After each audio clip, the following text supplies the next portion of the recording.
Honourable members, let's resume, please.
Kindly administer the oath.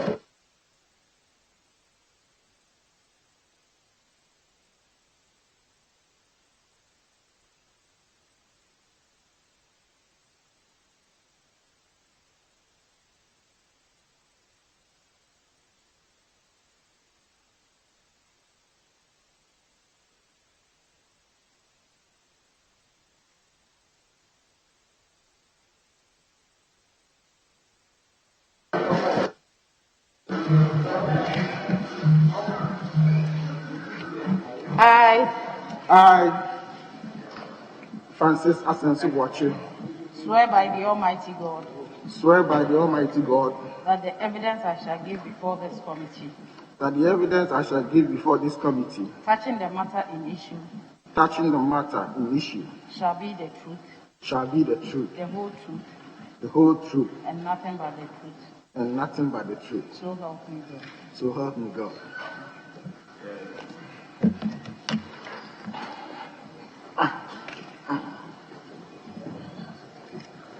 Francis Asenso Boakye.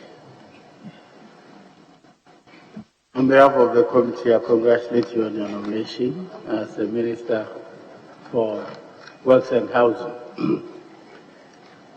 In the last 4 years, you were Deputy Chief of Staff, but now you are elected Member of Parliament, this House, representing Bantama constituency.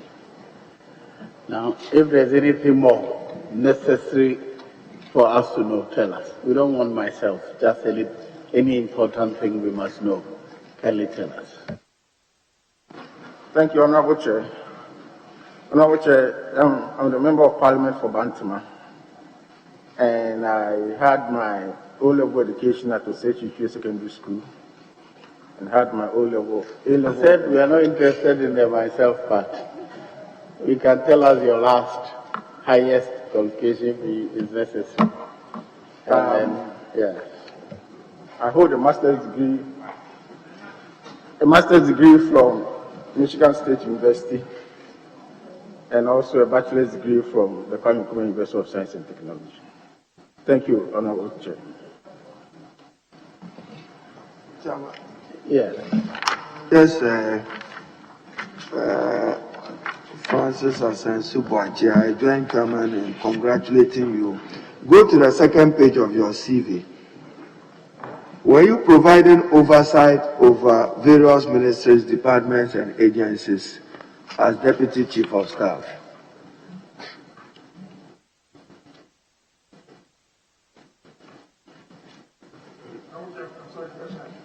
I'm sorry, the question again. Chairman, I'm reading from his CV. Assisted the Chief of Staff at the Presidency in providing oversight of the various ministries, departments, and agencies. Was that your role? Are you talking of supervision or oversight?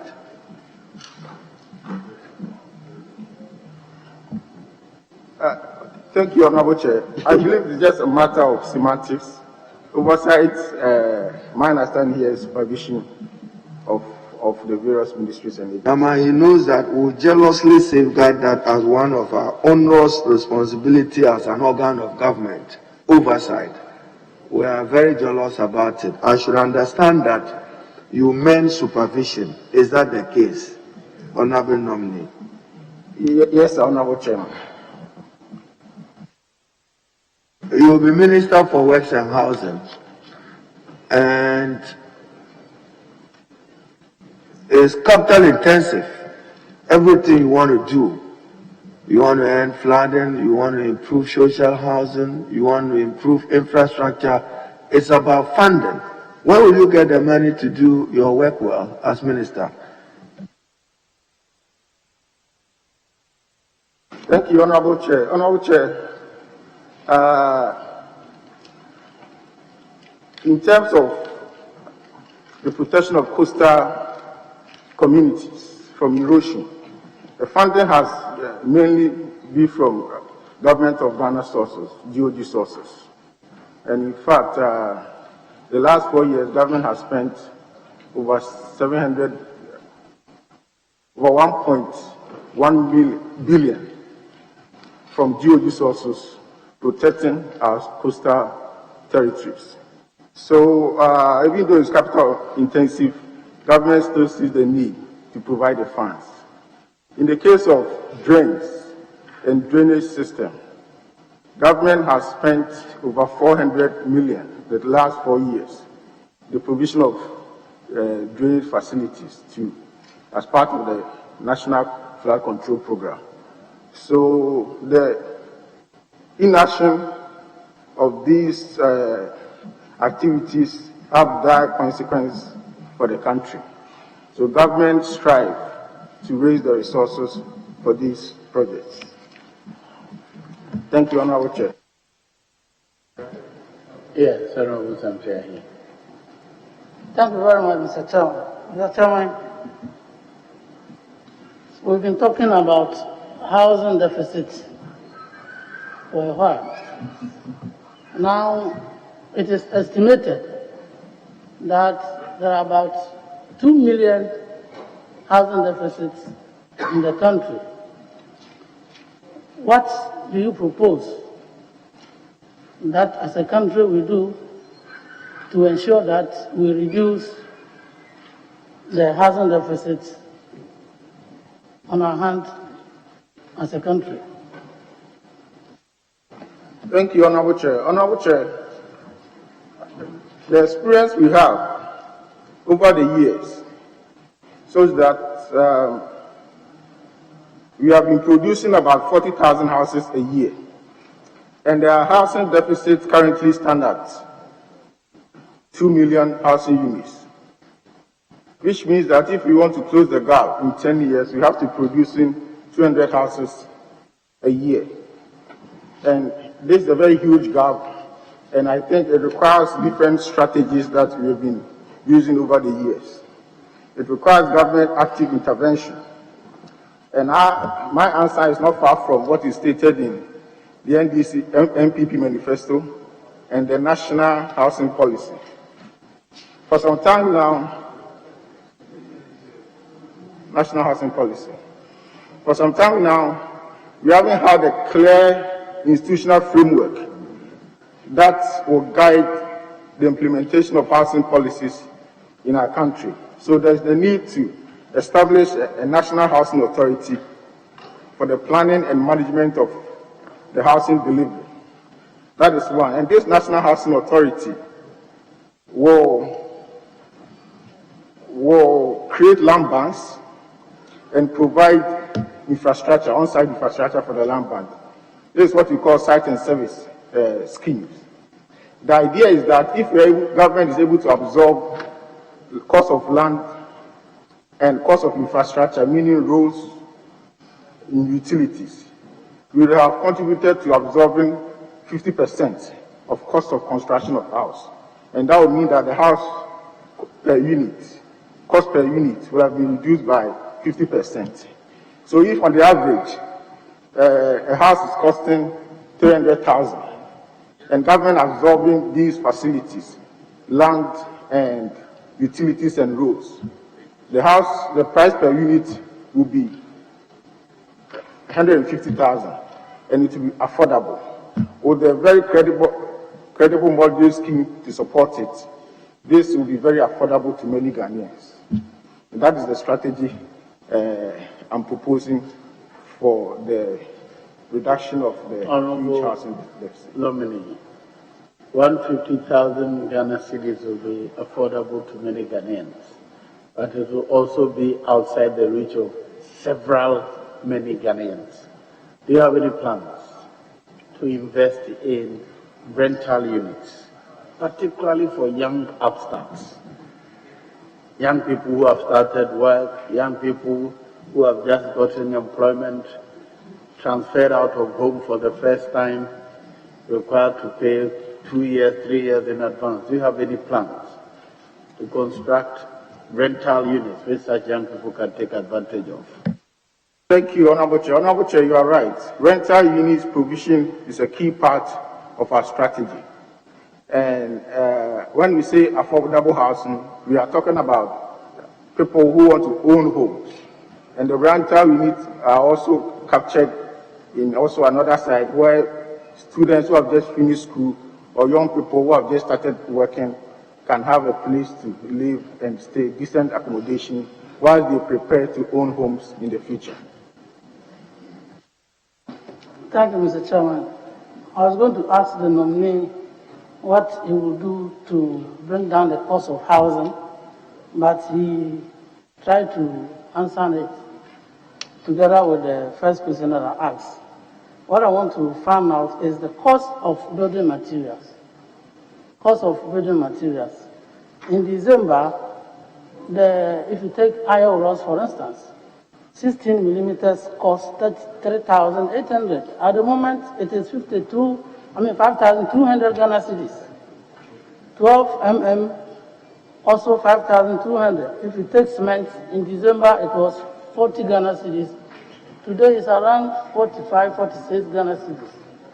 What do you think we should do as a country to reduce the cost of building materials? Thank you very much, Honorable Chair.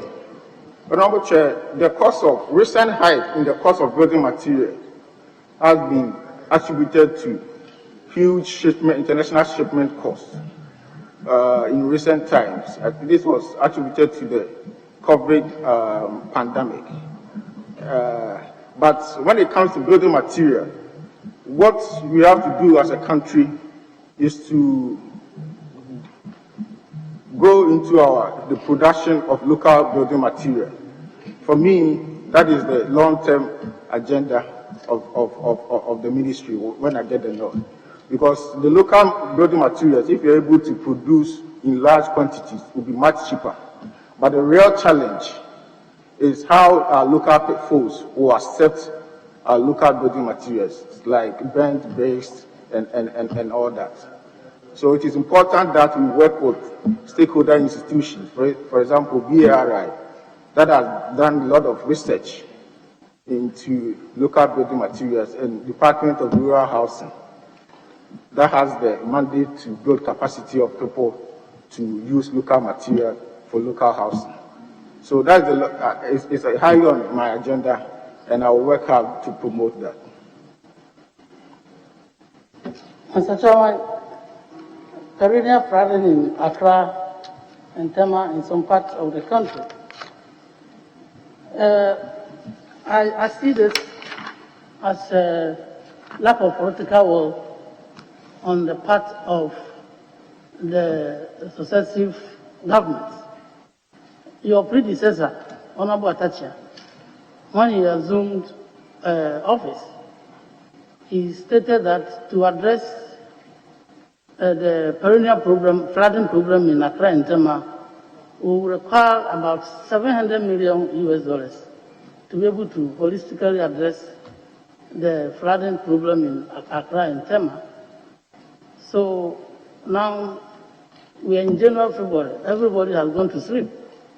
February, March, April, May, when the rain sets in, all of us will be struggling with the flood in Accra and Tema. What are you going to do to ensure that government raise the necessary funding to tackle this problem in Accra and some part of the country? Thank you very much, Honorable Chair. Honorable Chair, what my predecessor said about the need for adequate funding is right, in the sense that our drainage system, as we have now, were built many years ago, and most of them have outlived its usefulness because of population increase, urbanization, and what have you. But in the absence of funds to tackle these structural measures, re-engineering of our drainage system, there are certain short to medium-term measures that we can also take. For instance, we have to embark upon the annual program of desilting, excavation, and dredging of the major channels that lead to Odo and Kole Lagoon and those places that are the flood-prone areas. In June 2015, for instance, Ashaiman District Assembly had taken it upon themselves to do dredging ahead of the rains. So when we were hit by the rains on June 3rd, Ashaiman didn't experience flooding. They tells you the importance of the dredging exercise that we do every year. So we have to continue, and it has to be timeless. It has to start before the rain begins. And when I get a nod, I'm going to make sure that we start the early dredging. Secondly, we have to ensure stringent implementation of our waste collection system. I will collaborate with the Ministry of Water and Sanitation to ensure that, because that is one of the primary reasons that causes flooding in Accra. People indiscriminately throw solid waste into drainage channels that prevent free flow of water. These two immediate measures are very important to prevent flooding here in Accra. And as part of the National Control Program, in the last 4 years, a lot has been done in terms of desilting, concrete lining, and excavation works.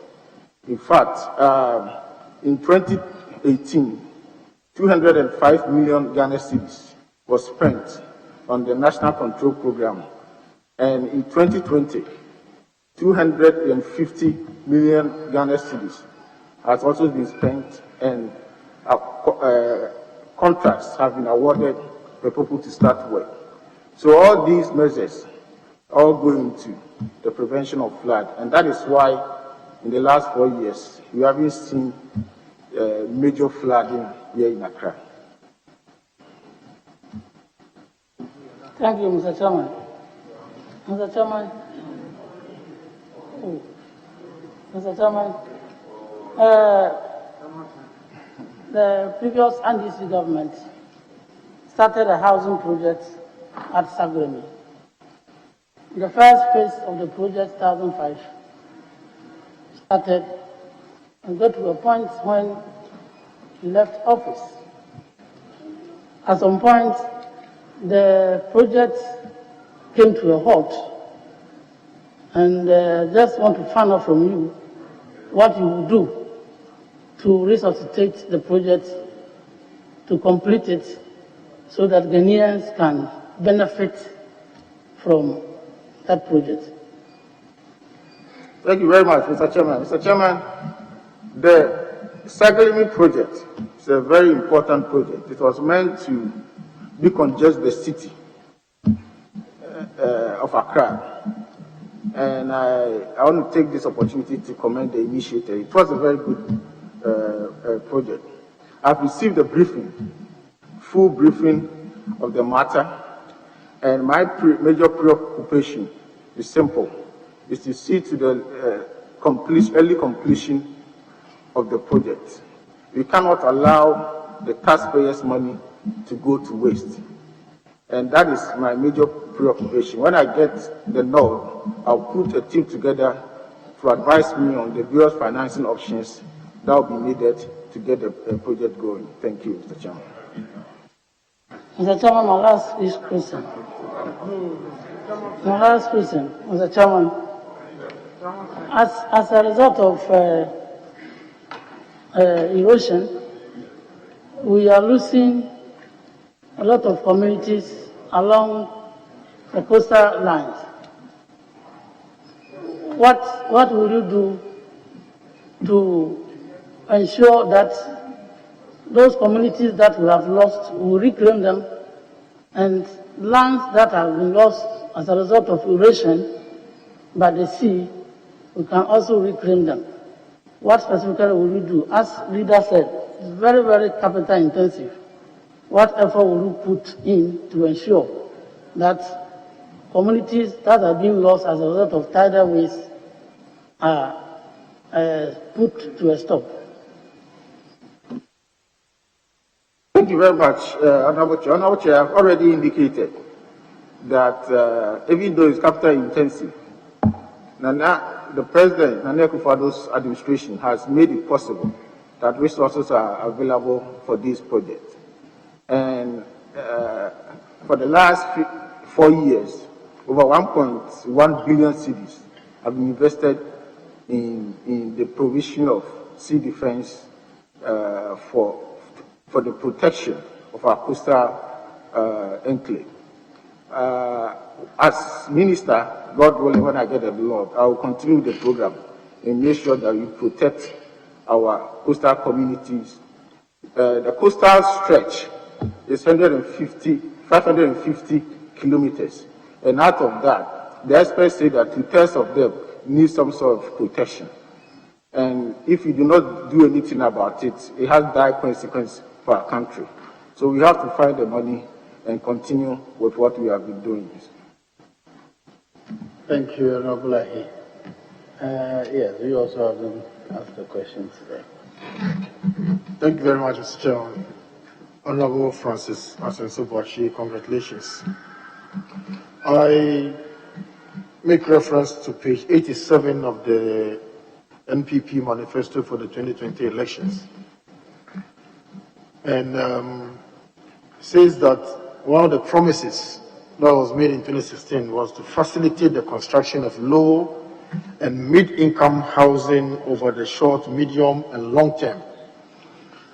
Now, following that, over 5,770 acres was acquired as at 2018 at Sege and Ojubi.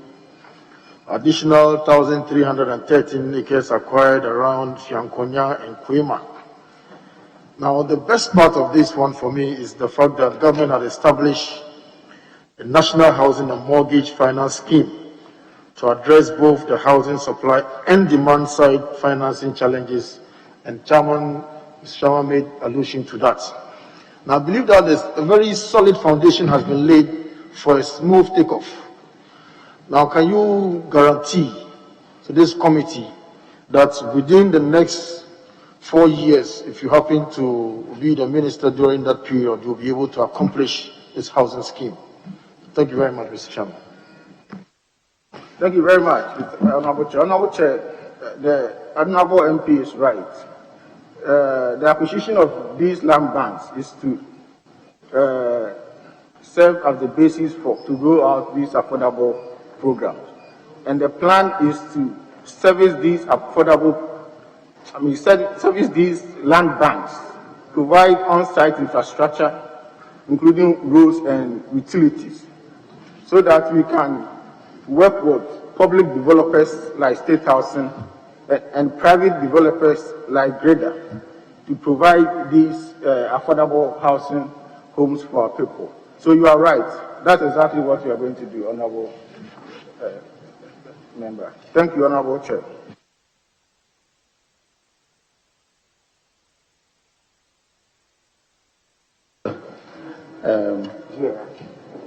Honorable Zura,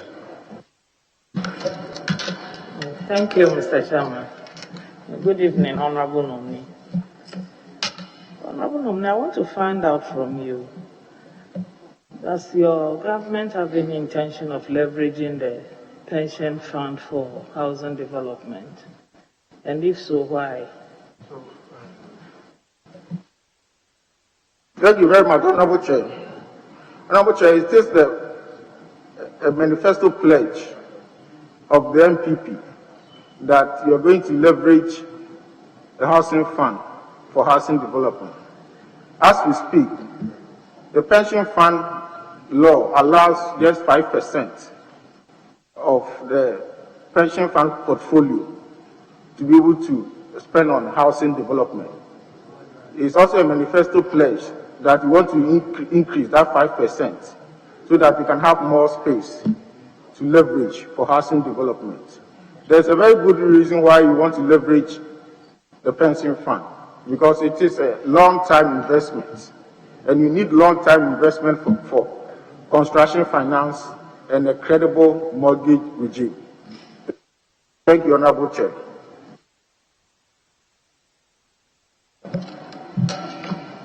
Thank you. My next question is on Public Works Department, commonly called PWD. There's this general perception out there that it's being underutilized. Others think it's outlived its usefulness and it's overstaffed, and government is spending money on an entity that is viewed as not contributing anything to the economy. What will be your approach to dealing with the issue of PWD to make it more friendly and more effective in the eyes of Ghanaians as we used to know them to be when we were growing up? Thank you. Thank you very much, Honorable Chair. Honorable Chair, the Public Works Department is a very old institution. In fact, it was established in 1850. And their mandate is to supervise the construction and maintenance of government bungalows and offices. Over the years, their scope of work has reduced considerably, and they still depend on government subventions. So the staff have relaxed a little bit, even though they have very qualified engineers and surveyors and architects. What I think it should be done is for Public Works Department to be run like a business, so that they can leverage on their expertise and seek private sector work as well. I think they have to adopt private sector management techniques so that they can be competitive. So when, God willing, I get a nod, I will encourage them to adopt good marketing strategies. They have to have a business unit where they can seek jobs. They have to have a marketing department where they can market their product. All these have to be done to make them vibrant in the new world. And as Minister, I'm going to champion that. Thank you, Honorable Chair.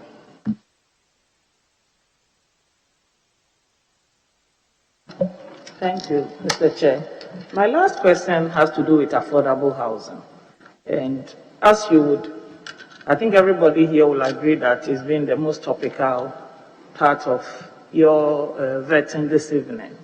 But there's been a phenomenon that governments come in, start affordable housing projects, and then if elections don't go well, and those governments exit, the incoming government abandons the projects. Why does that happen? What can we do? What will you do if you get the nod to make sure that it's incumbent on any incoming government, because government is a continuum. It tries to continue projects that especially come directly to the so-called vulnerable. So if you are doing affordable housing projects, and because a government exited, another government comes and then abandons the project and goes to start a new one. And if that government is not lucky and in 4 years they are out, the next coming government abandons it, and then we have all these projects scattered around the country and people don't have housing.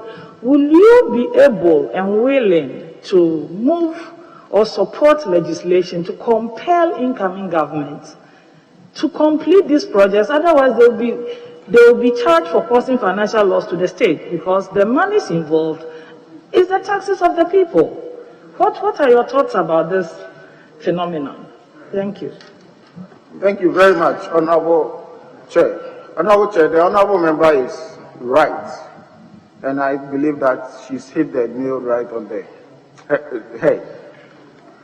The problem is that over the years, we don't have a well-defined institutional framework to guide our housing development, and affordable housing is one of them.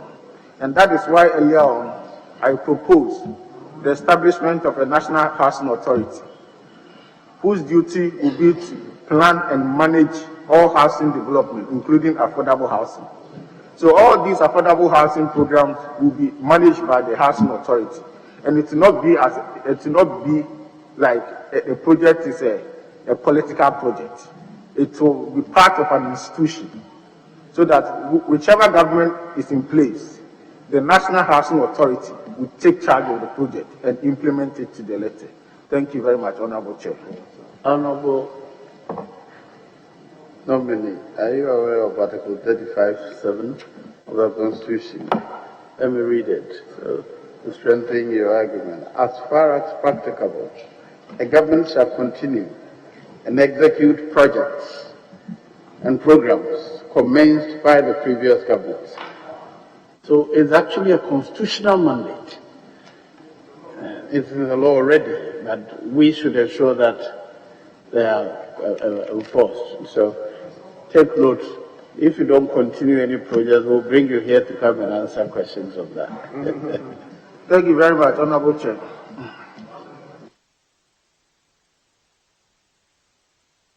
Yes, Honorable. Thank you, Honorable Chairman.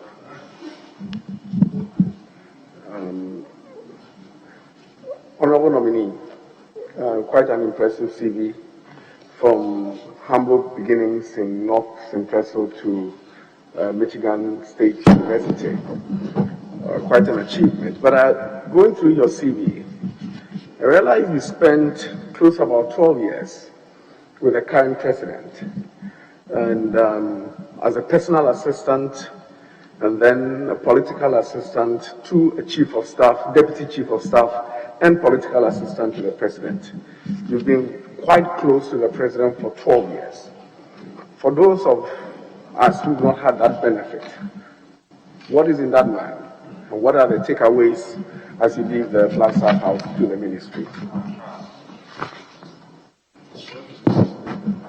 Thank you very much, Honorable Chair. Honorable Chair, the Honorable Member for Abetifi is right. I've had opportunity to work with the President for a very long time, especially his days as the opposition leader of Ghana. And I think there are 2 or 3 things that I believe I can say about him that I pray to God that I'll be able to do same in my public office. First of all, the President is a very honest man. Whatever he tells you is exactly what he does. Honesty is his best policy. Secondly, the President is a fair person. He doesn't discriminate. He treats people equally, regardless of your gender, your ethnic background, or religious affiliation. And thirdly, anybody who has come close to the president will agree with me that he's a man of compassion. He's a very compassionate man, to the extent that if even, like we say in our local parlance, that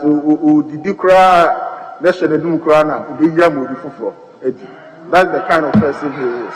To wait, Thank you very much, Honorable Chair. we want the English translation of what you said in P.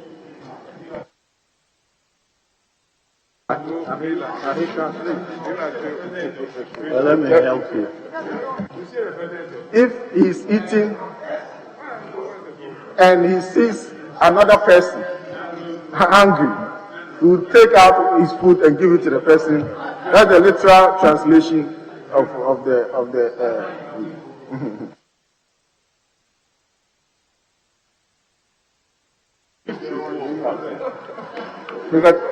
Mr. Nominee, clearly we may not be able to establish any negative causality against you. And I just, working with you in the last 10 years from the party office, I know that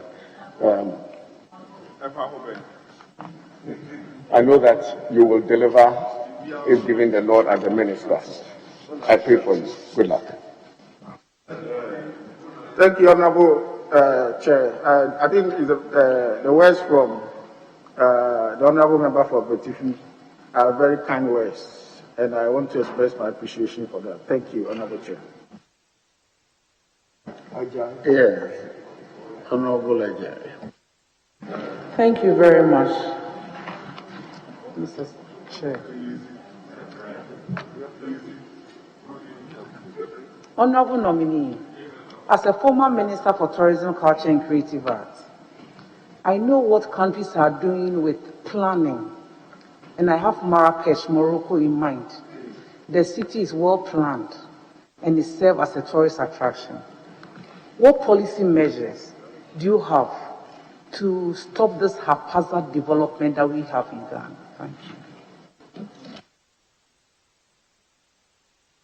Thank you very much, Honorable Chair. Honorable Chair, I'm a trained development planner, and I have a fair appreciation of what a controlled development can do for the country. Unfortunately, the duty of making sure that our city is well planned is in the hands of the district assemblies.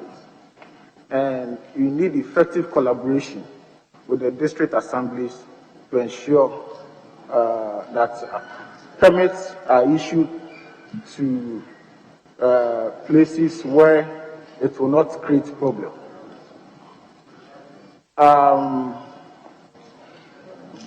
The proposal I made earlier that the National Housing Authority will provide land banks and service the land banks. When I say service, I mean providing infrastructure to the land banks and giving these service plots to developers to build is one surest way of ensuring controlled development. And I can assure you that if we come to this house and we pass this law for the establishment of the Ghana Housing Authority, it will go a long way in avoiding situations of haphazard development. Thank you.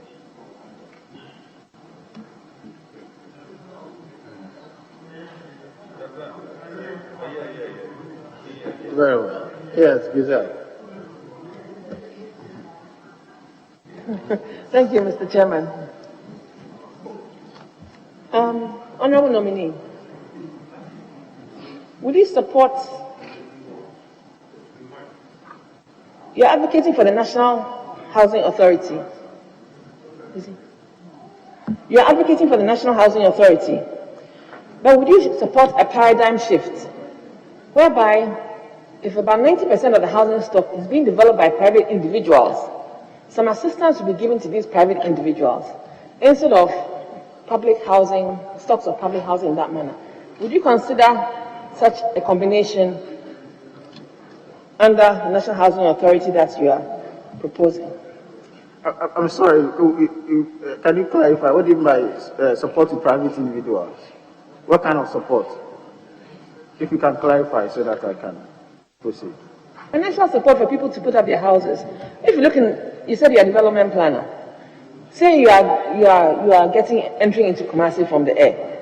As you are descending, you see a lot of buildings uncompleted with no roofs. Somebody started it and got stuck at a point. Would you consider a system under the National Housing Authority that you are proposing, such that there will be either some facilities to help them to complete, or other than just mainstream public housing with land banks and so on and so forth? Will you consider a combination of that? Thank you very much, Honorable Chair. Honorable Member, I find your question interesting, and God willing, when I get the nod, I will take a closer look at it. Yeah. Thank you. Thank you. My second question.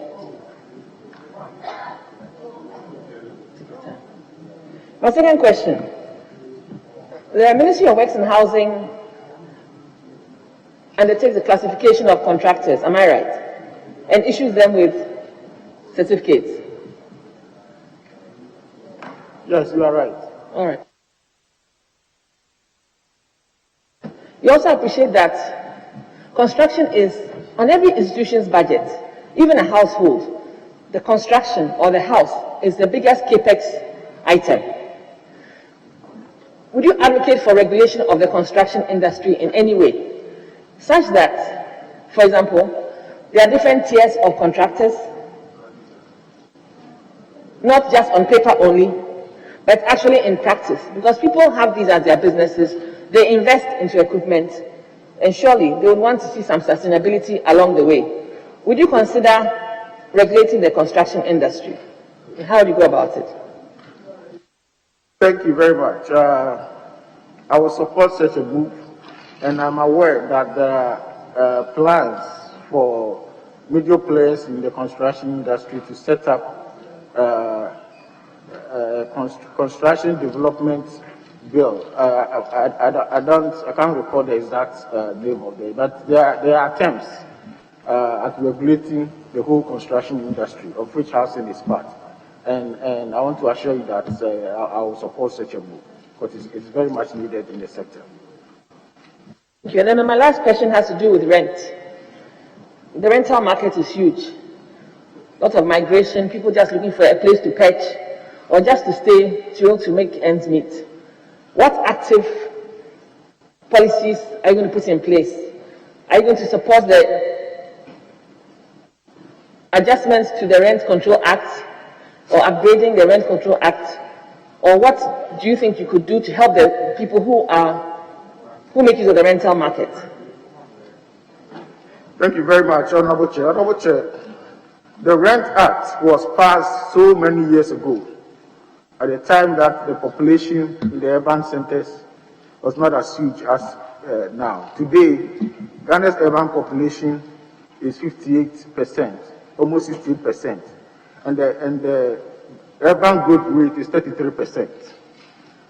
The current act cannot support such a situation, and implementation of the current act will make the landlords engage in opportunistic tendencies, in the sense that if you strictly implement the 6 months advance, the landlord will pull back their services.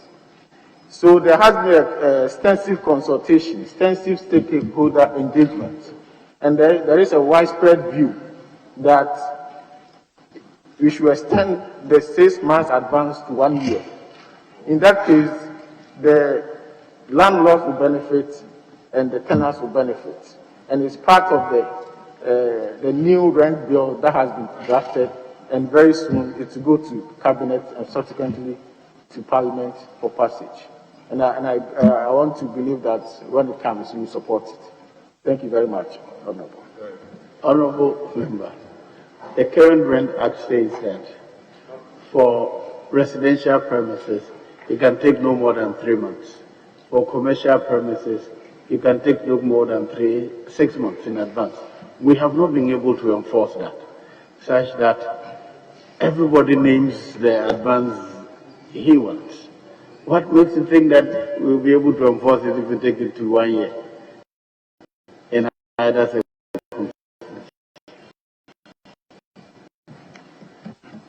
The 1 year rent advance is charged after extensive engagement. So my understanding is first, everybody will accept it because they took part of it. And in that case, we will be in the position to enforce it. And before enforcement, we will make sure that we do extensive stakeholder sensitization for everybody to know its rights in the new rent act when passed. I hope so. Yes, they are welcome. Chairman, thank you. I have one question for the nominee. All of us do travel to our villages. I've seen Atimatim, Marse, and I know the Department of Rural Housing is under your ministry, God willing, if you are, will be under your ministry, God willing, if you are confirmed. What will be your strategy for rural housing? Thank you. Thank you very much. Rural housing is a very important part of the entire national housing strategy. And the Department of Rural Housing under the ministry has the responsibility of building the capacities of individuals and institutions to use local building materials for housing. And in the past, the Department of Rural Housing has collaborated with, say, Cocoa Board to build houses for farmers.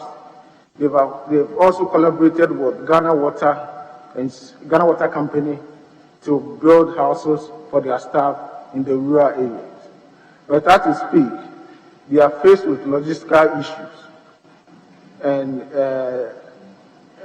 I believe that when they are properly resourced, they can do more and more. So, God willing, when I'm giving the nod, I will work with my ministry officials in making sure that they are very properly resourced so that they can implement their mandate and ensure that we provide rural housing for our rural folks. Thank you very much. Very well. Honorable Nilante. Thank you very much, Chairman. Slum upgrading was a project, a collaboration between the Ministry of Works and Housing and local government and rural development.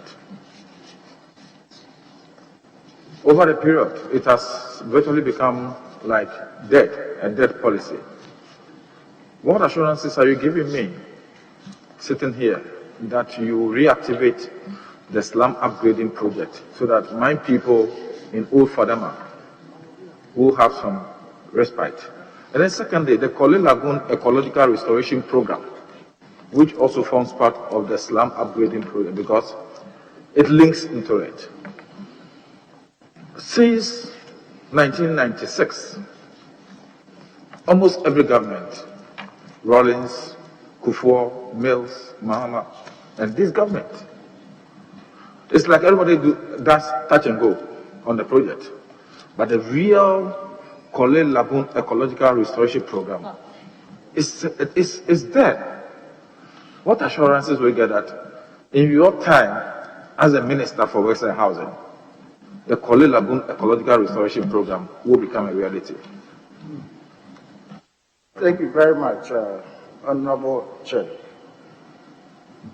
Slum upgrading is very important, especially in a city like Accra. And I've had opportunity to have an area view of Old Fadama. And it's something that we have to take a serious look at.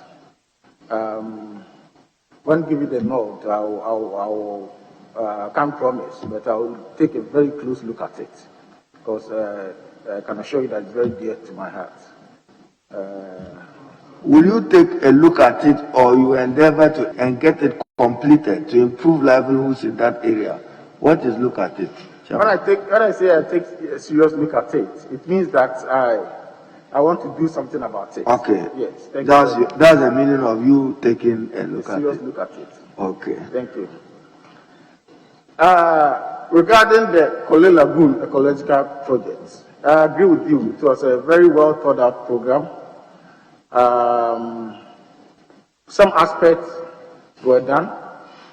For instance, the serious dredging activities were done. The construction of the interceptor weir was fixed, and the squatters were supposed to move to Ajin Kotoku. That wasn't done. For me, that was one of the key lapses in that project. And the actual remediation and the restoration didn't happen. When I get to the ministry, I will engage with the various officials in charge and see how we can raise funds to continue with that project. Thank you very much.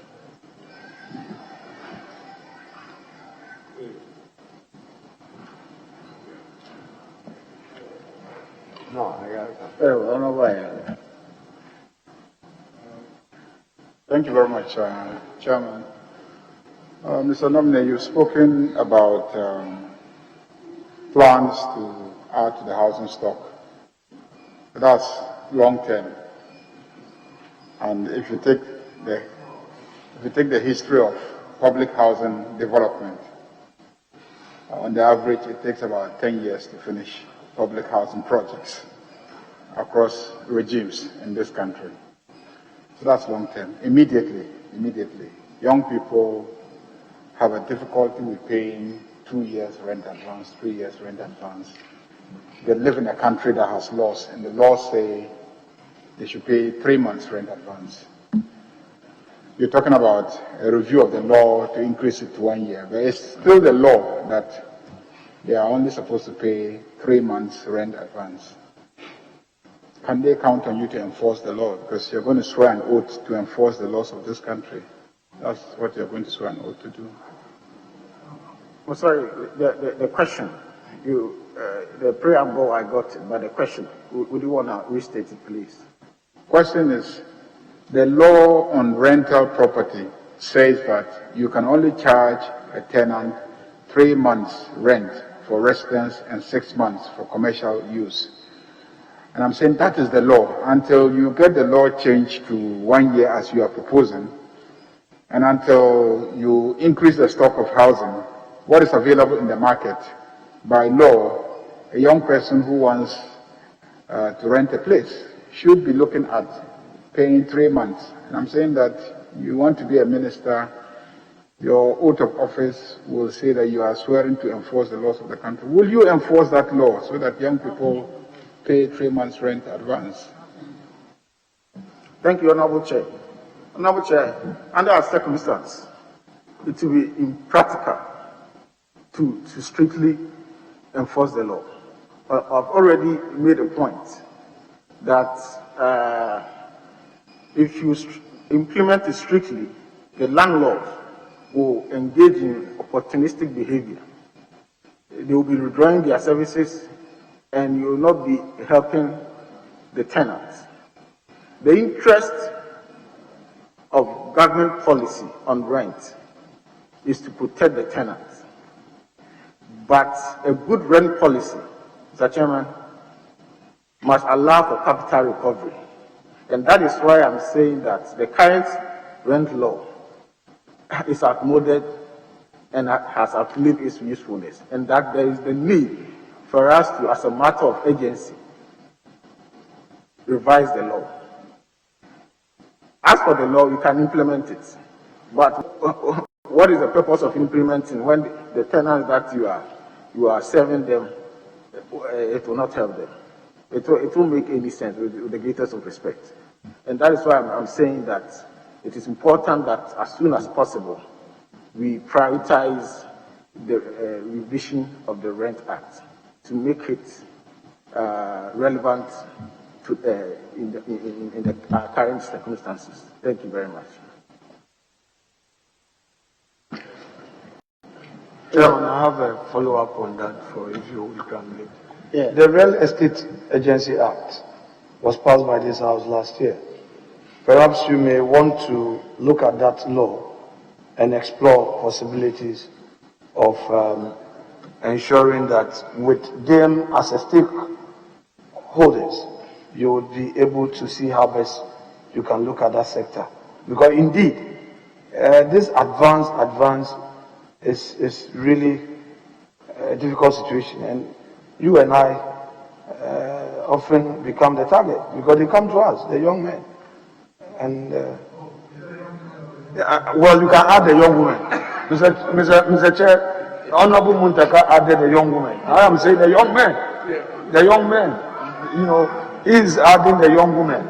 They will go to their MPs. That's what, okay. I thank you for assisting me. So, in other words, the young men. You mean the young men will be taken care of by the young men?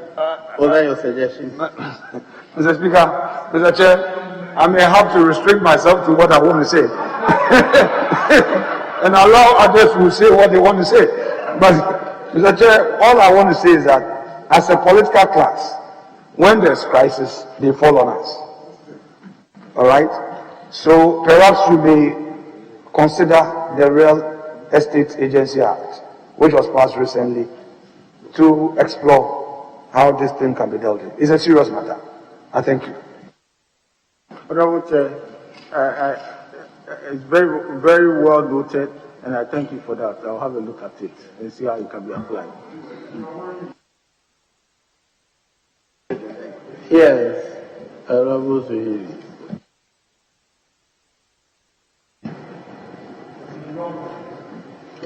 Yes, Honorable Kujetu. Thank you, Mr. Chairman. Mr. Chairman, the matter of affordable housing is a very important one, as has been underscored by colleagues.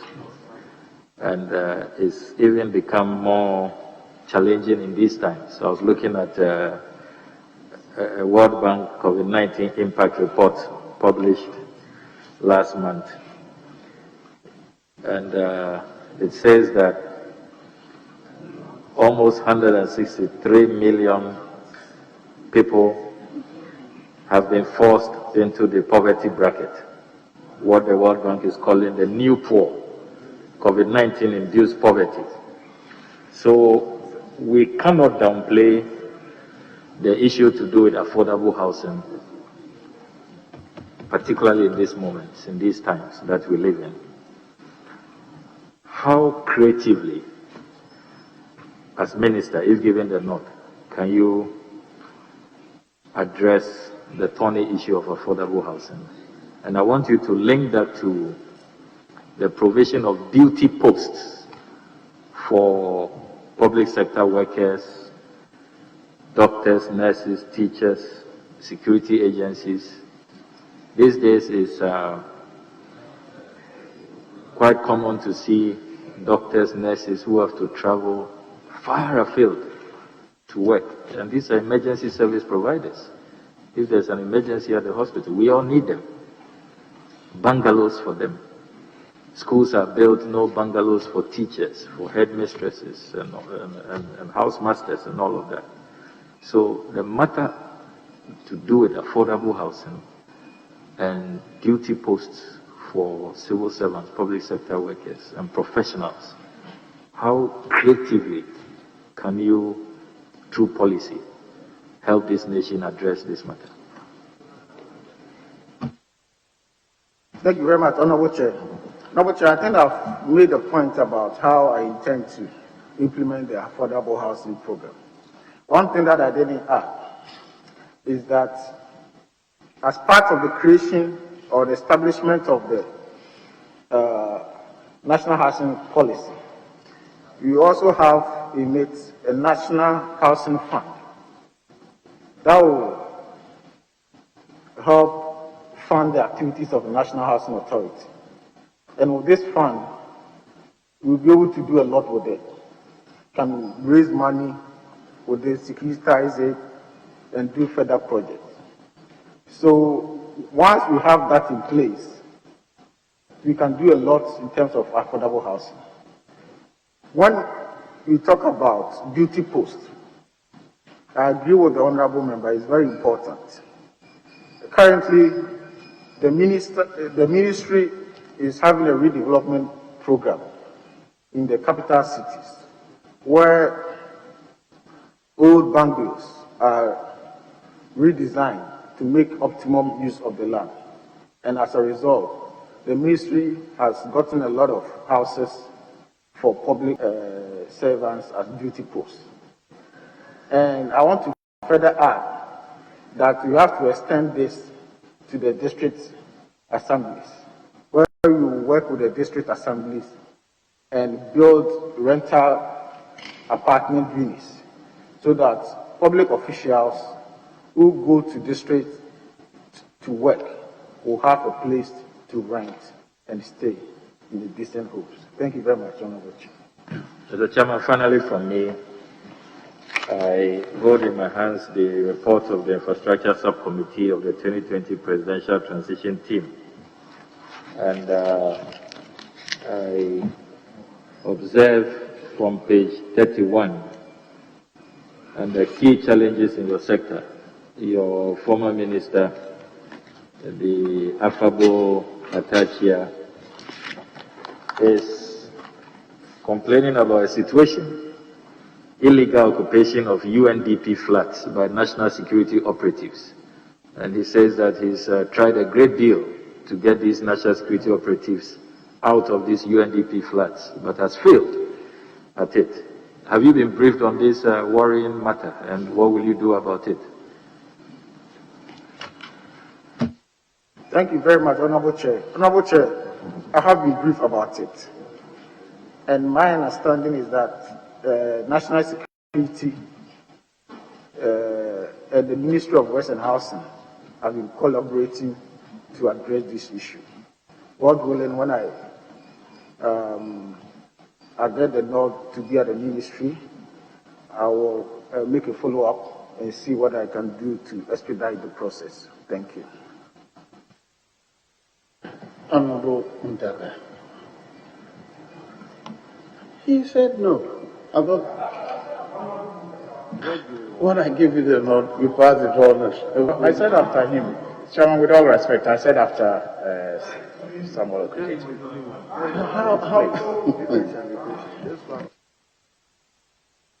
Thank you for your indulgence. I'm grateful. Honorable nominee, you spoke eloquently about your relationship with the president, your long-standing relationship with the president. How did you use that relationship to uplift or to block when he became president? I ask because I have come across some publications where you have been accused of preventing people from accessing the president. Dr. Mwako, the Osuno Group, and others have all suggested that your relationship with the president was not supportive of party growth. What do you say to that? Thank you very much, Honorable Chair. Dr. Amwako Ba, I don't think that he said that I blocked him. What he said was that he made attempts to get an appointment and he didn't get it at that particular time. And subsequently, we were able to arrange for him to see the president. So, I mean, I'm sure you've had opportunity to be close to the president before, and you know, it's very difficult to manage the president's schedule. First of all, I wasn't the one responsible for the president's diary. Whenever anybody comes to me to want to see the president, I'll go to the person who is responsible. And in most cases, the person will advise that maybe this period is very tight, so give me some time. And in the course of time, the person will come back to you and give you time. But it's not everybody who is that patient. People think that when you made the request, it should happen the next day. But the president is everywhere. Presidents are very busy. They have multiple functions and all that. So that one alone cannot be used to generalize to say that I wasn't supportive. I disagree. I spoke of the Osono group too. Osono group. Osono group did not say I did not allow them to see president. As for Osono group, I personally think that it was an orchestrated attempt to tarnish my reputation. I don't know where that came from. Thank you. Honorable, did you have any interaction with a group called Osono Group? No, sir. I never had. In fact, I didn't know of the existence of any Osono Group.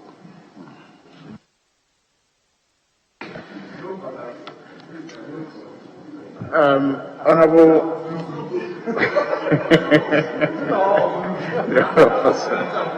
Honorable nominee,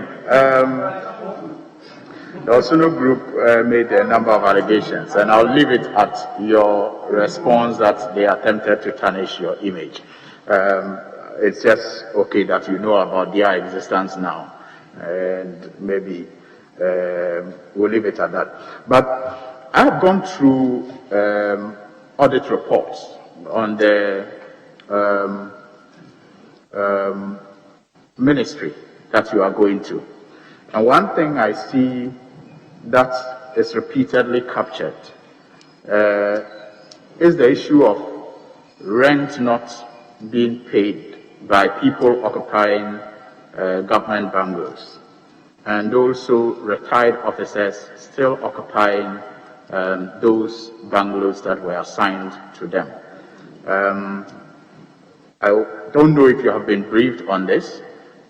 If you have been briefed, how do you think that situation where people live in government bungalows without paying rent, which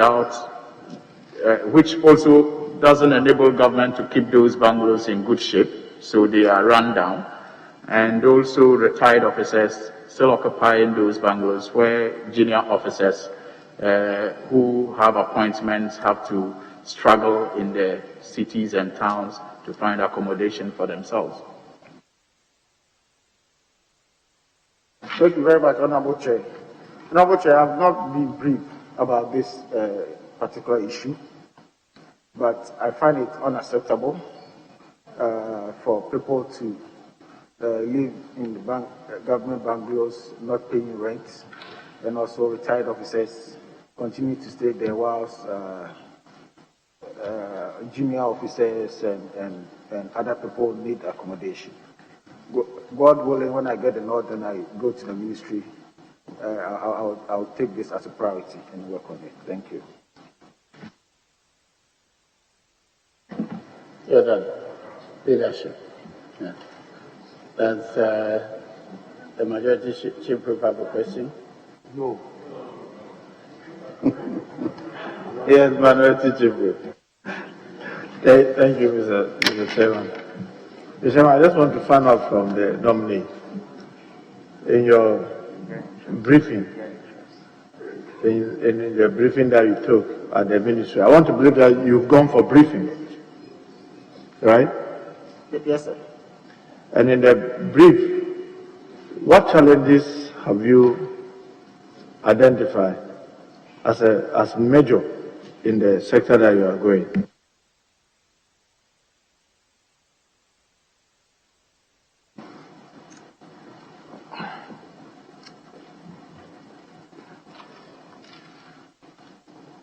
I think because it's a capital-intensive ministry,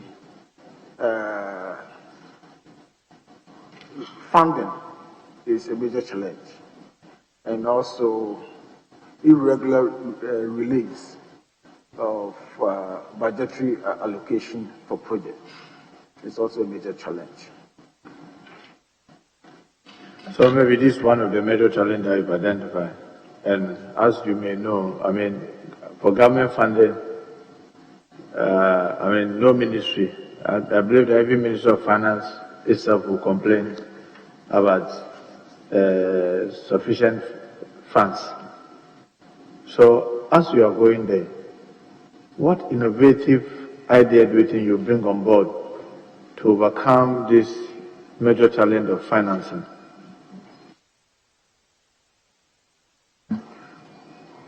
In the area of housing, I've already mentioned that as part of the National Housing Authority, we want to add a National Housing Fund along the lines of Road Fund and Get Fund, so that we can get some breakthrough in terms of financing our construction and housing.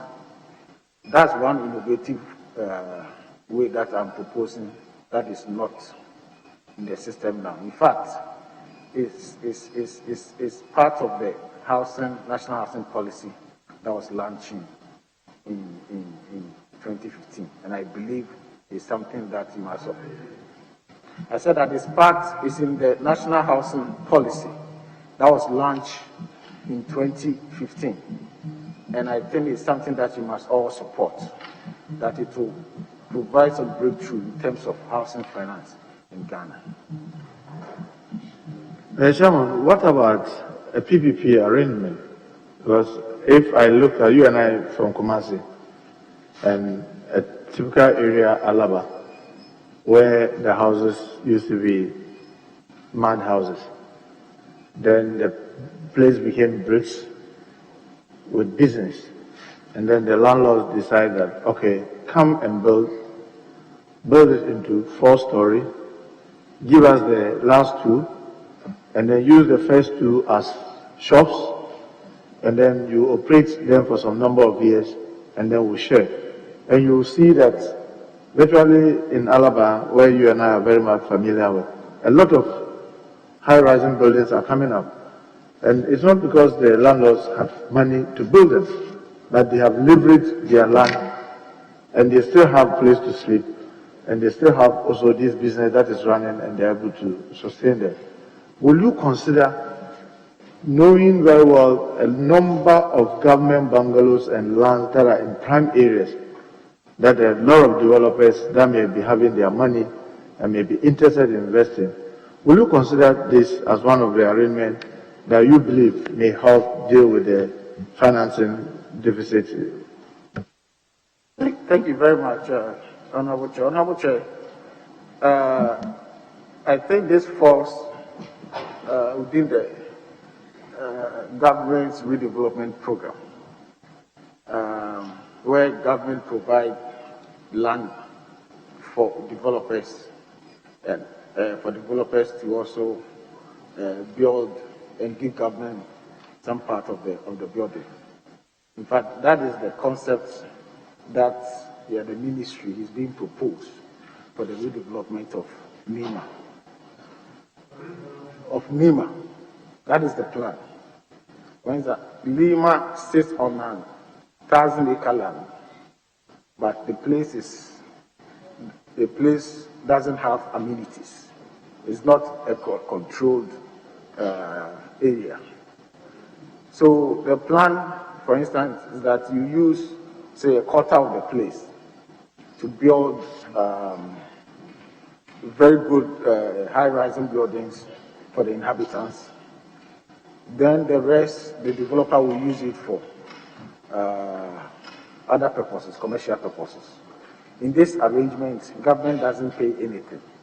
But if there is a strong, deep stakeholder engagement for the people to accept this kind of arrangement, it will be a breakthrough in providing decent accommodation for a place like Nima.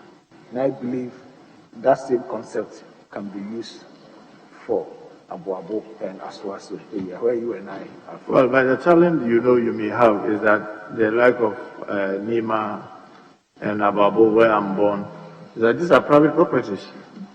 These are private properties.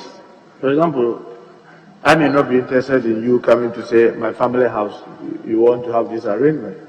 But if you can use the like of Kanda, the Kanda, estate, which belongs to the state, or you use some other areas like around Parliament here, the Osu area here, government has a lot of lands in prime areas.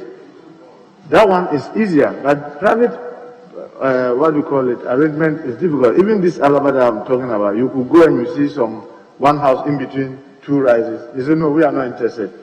And it defeats the plan that you are thinking that you could have, to have the whole area developed. But why not start with government-owned areas that are easier to start with?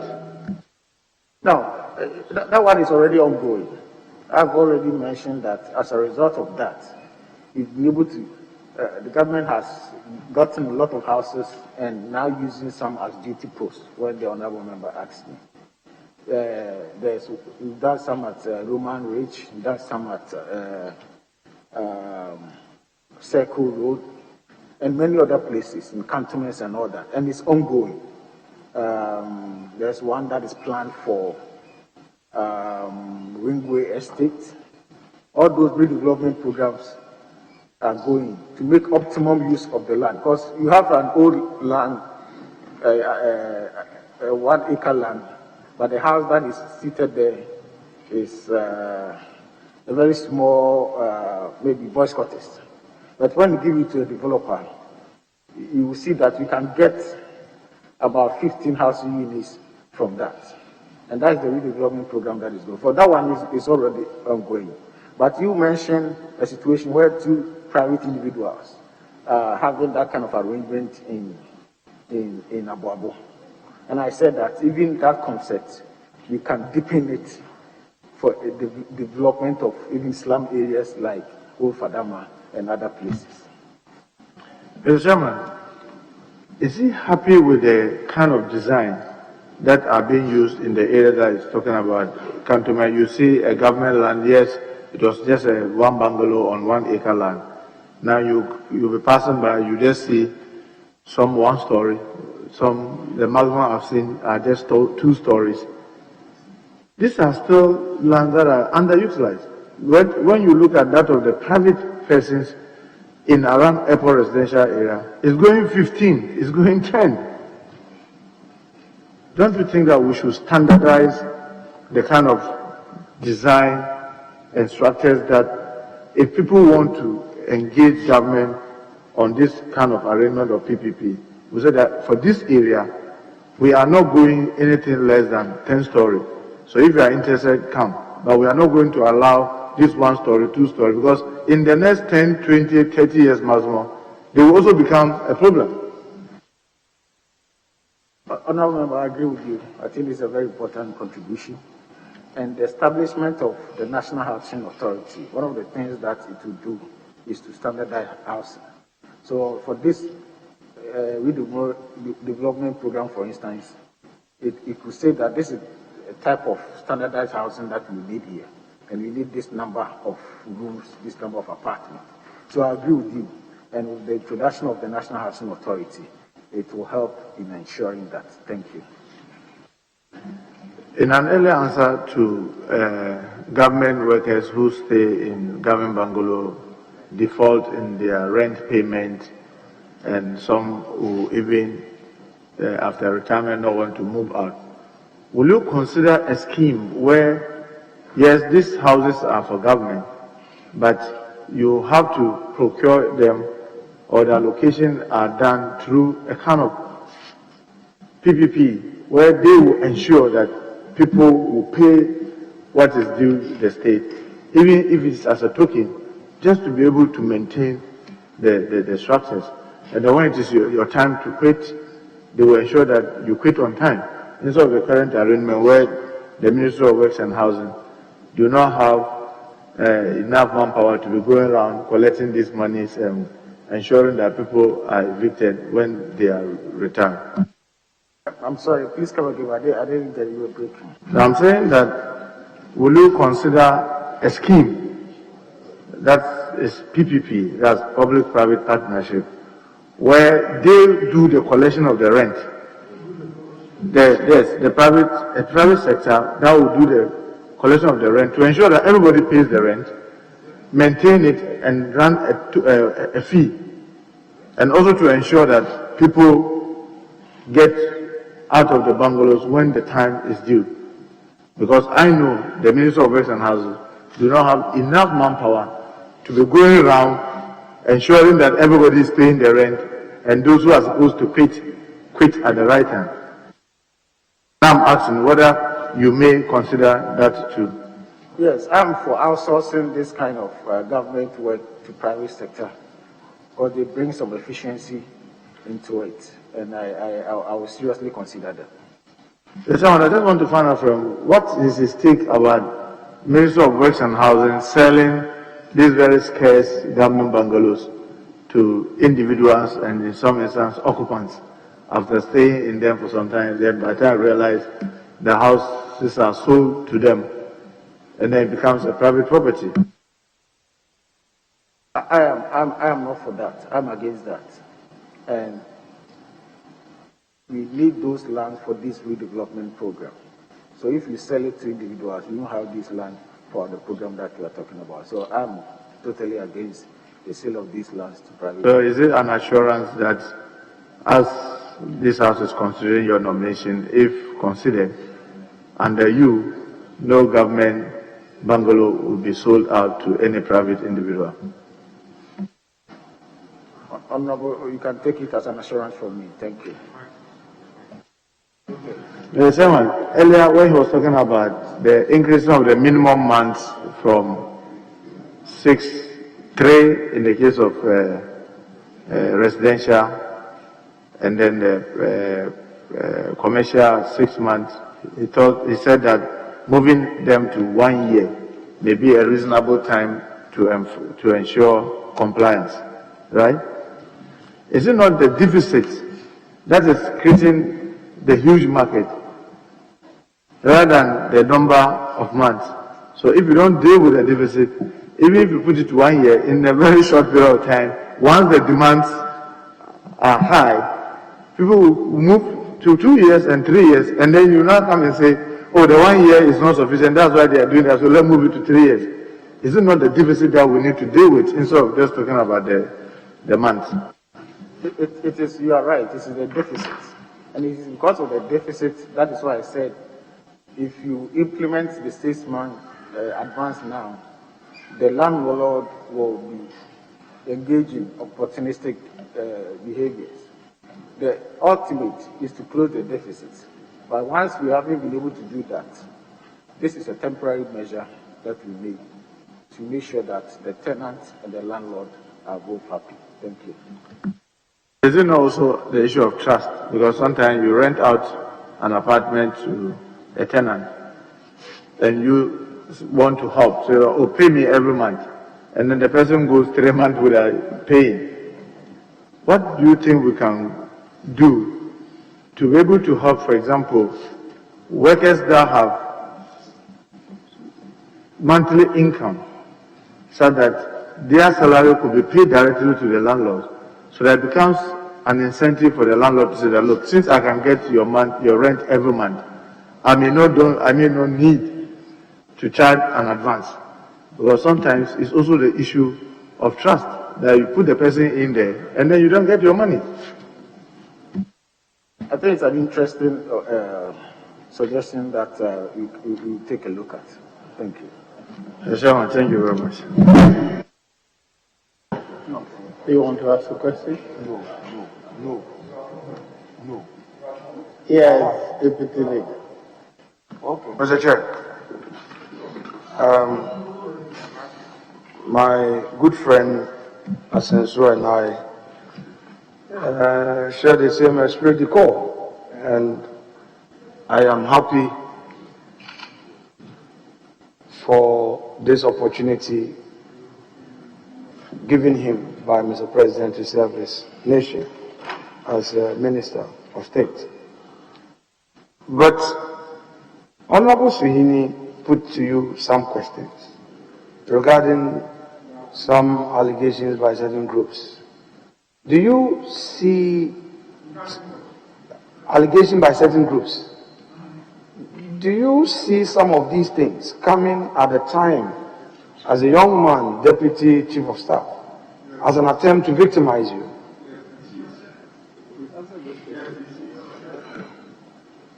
We are in politics and we can't rule these things out.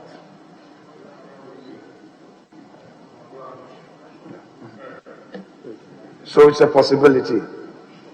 Certainly so. Because for no reason, and you not being in charge of appointments at the presidency, to be accused publicly as someone preventing someone from having access to Mr. President, obviously is to set you up for public ridicule and hate, correct? You are right. I remember at a point when I mentioned it to the president, he told me that these are some of the problems we go through when you are close to the president. To conclude, don't expect this to cease. Going to the ministry, you should expect more of such. Be fair. And I'm sure, guided by your own oath, that in times of difficulty, you're going to rely on God. Your faith shall save you. Thank you, my brother. Thank you very much. Honorable Minority Leader. Chairman, let me thank you. And Chairman, the nominee is young into the high office of minister. I appreciate that he will be putting his feet in the shoes of the Honorable Atachia. I share a lot of strong values with him. We share our reading books, and I respect his depth. You must appreciate that, including me, many ministers have gone to ministries and have not succeeded, not because they do not have the will, and not because they do not have the expertise, but because they are constrained. For instance, I heard you talk about the housing, low-cost housing regime. I've been perusing the handing over notes of the Honorable Atachia. He wrote to the Ministry of Finance. The Ministry of Finance withdrew the guarantees.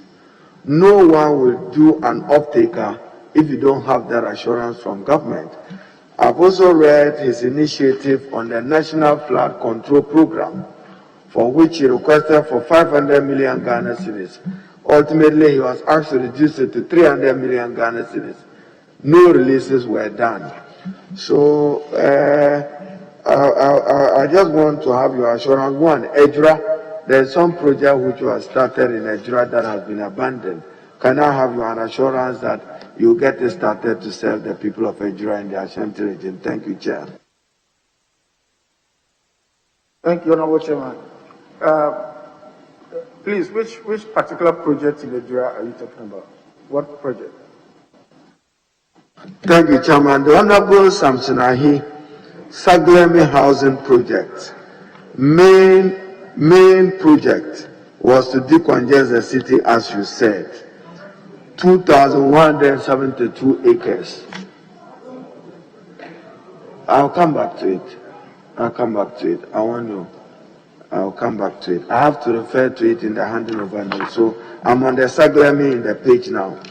Now, my thinking is that get and raise additional financing, get Saglemi completed, consult with the president, and that's what you do with good influence, and dedicate that housing infrastructure to the Ghana Armed Forces. Instead of leaving it lying idle, when soldiers don't have places to sleep, many of them are already in that area.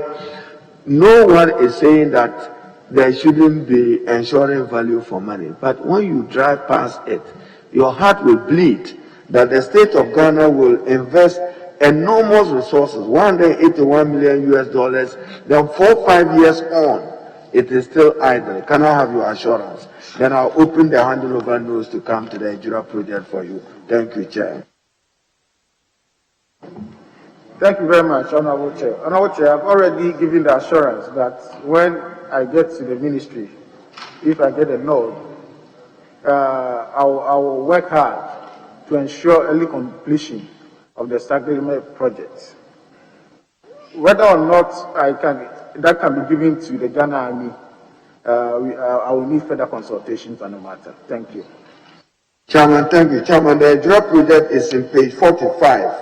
of the 307 page, Ejura Lot 2. The Ejura Lot 2 project is located at Ejura in the Ashanti region. The contract was awarded in June 2011 and has not been completed. So take note, when you go, even in that page, Coastal Maritime Program is also listed as uncompleted. Then the sea defense projects, I don't intend to take you through. You are not at the ministry. It will not be fair for me to be asking for your output there. You see, Cape Coast Coastal Protection Project, 22%. Commander Coastal Protection Project, 30%. Anumabu Coastal Protection Project, 43%. Then my worry is here, Ningo Pram Pram Coastal Protection Project, 15%. And then Abuazi Coastal Protection Project, 15%.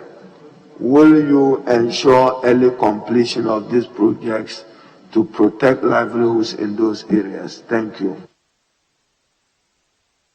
Thank you very much, Honorable Chair. Honorable Chair, all these projects are on schedule. And God willing, when I get to the ministry, we will do whatever it takes to make sure that they are completed. But as far as I'm aware, they are on schedule. Thank you. Yeah, when you go through the handing over notes again, Chairman referred you to Article 35(7). The Constitution imposes an obligation that as minister, projects initiated by the Honorable Atachia, you don't go to the ministry and say that you are abandoning them.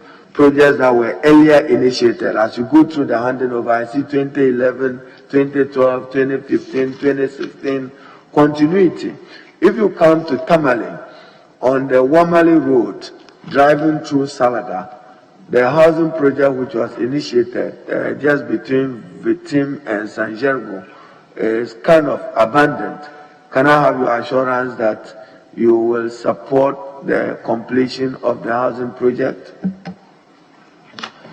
Thank you very much, Honorable Chair. Honorable Chair, are you referring to the affordable housing program initiated by President Kufuor? I should think so, Chair. Yes. We have three of those in the country, Kufuor, Tamale, and Wa. What will you do about them? As we speak, those three have been ceded to State Housing Company to complete them. In the case of Tamale, my understanding is that there has been a lot of encroachment on the land, and there are still some issues with the land ownership. I got a briefing from the State Housing, and what came to my mind was that since, Honorable Member, you are from there, you will count on your leadership to resolve these matters of encroachment and land ownership. Chairman, I can assure the nominee that I'll play any role with the chiefs to resolve any outstanding issue. What I'm saying is that the workers there, whether nurses or doctors, is very close to the Tamale Teaching Hospital, where doctors are struggling for accommodation, nurses posted in the area are struggling for accommodation. If there is improvement, it's because you've abandoned it. It's been abandoned for long, not your fault. You are now moving to the ministry. So take note of it. Chairman, I think that I should genuinely accept that I'm tired, and maybe we'll have to, I should genuinely accept that I'm tired. And with many colleagues, and knowing that you are now strict with your COVID directive, I can only end by assuring the honorable nominee that I heard you shouting praises on the president. He's not going to accompany you to Works and Housing. Go and leave your mark and leave your blueprint and doing many of the projects that the honorable Atachia initiated, but for want of support of finance, had to abandon them and walk out on them. You know that that is what happened. I'm reading from his handing over note. I'll read extras for you. How he got frustrated for lack of funding and lack of releases. This is official. Thank you, Chairman. Thank you, Honorable Leader. You are done. Thank you very much.